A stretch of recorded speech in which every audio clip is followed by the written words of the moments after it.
70% des surfeurs ont mal au dos après leur session. C'est ce qui ressort de mon dernier sondage sur Instagram avec plus de 500 votants et je trouve ces résultats vraiment énormes. Je me rappelle très bien lorsque moi je débutais le surf il y a 3 ans. Je suis parti pour la première fois pendant un mois à Fuerteventura. J'y ai surfé tous les jours et j'avais très mal au dos. En plus, ma fille était petite, je devais changer ses couches tout le temps, la porter, etc. Et ça me lançait toute la journée dans le bas du dos.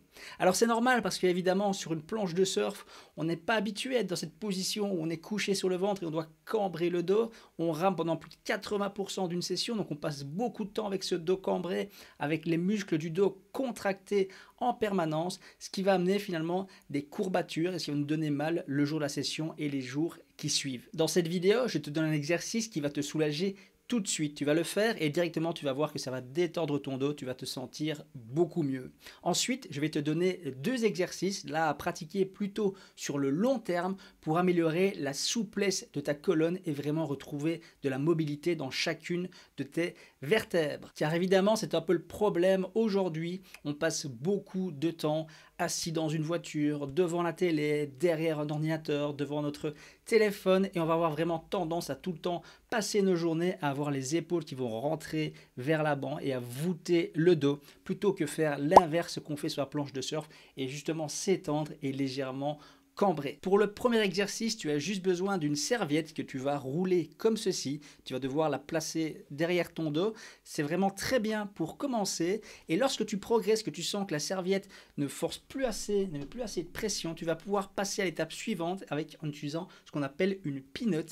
C'est comme 2 balles de tennis collées, mais attention, il ne faut pas que ce soit trop gros. Donc 2 balles de tennis, c'est vraiment trop gros. Il faut ici un diamètre plus fin et tu vas l'utiliser vraiment pour passer sur chacune de tes vertèbres et les masser. Tu vas voir, ça va te faire un bien fou, mais je le répète, pour commencer, va avec la serviette, c'est vraiment beaucoup plus doux et plus facile. Je te conseille vraiment d'utiliser une serviette roulée plutôt qu'une double balle lors de tes premiers essais, principalement parce qu'évidemment c'est moins dur et ça te demande de moins cambrer le dos. Donc ça va être beaucoup plus facile pour toi de t'entraîner et tu vas voir que ça va déjà beaucoup te soulager et te permettre de gagner un petit peu en mobilité. Moi je l'ai vraiment fait au début avec une serviette et ça m'a beaucoup aidé. Et puis lorsqu'on est à l'aise, on peut passer avec cette pin-up.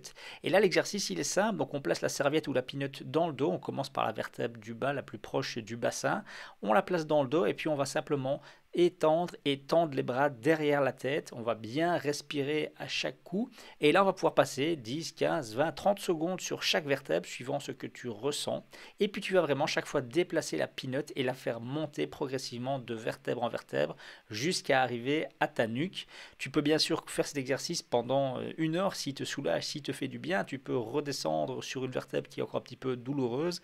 Vraiment tu dois t'écouter, bien respirer, bien écouter les sensations et essayer de te détendre et bien sûr en te relâchant, mettre un maximum de poids sur les boules.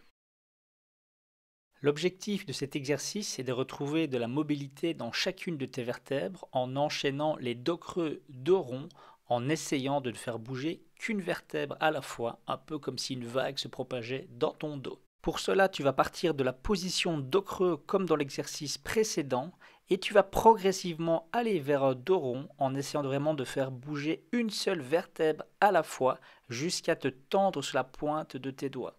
Et puis tu reviens dans la position dos creux en faisant le mouvement inverse, vertèbre après vertèbre, vraiment très calmement. Tu dois vraiment faire le mouvement le plus contrôlé possible. Au début, tu auras l'impression de bouger tout ton dos en même temps et de ne pas sentir chaque vertèbre séparément, mais tu vas voir que plus tu vas t'entraîner, plus vraiment tu vas reprendre le contrôle sur chacune de ces vertèbres.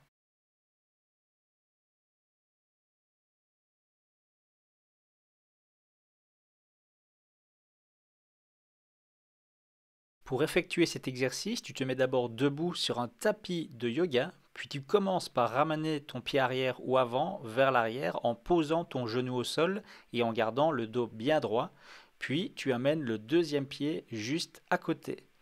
Toujours en gardant le dos bien droit, tu t'assieds sur tes pieds.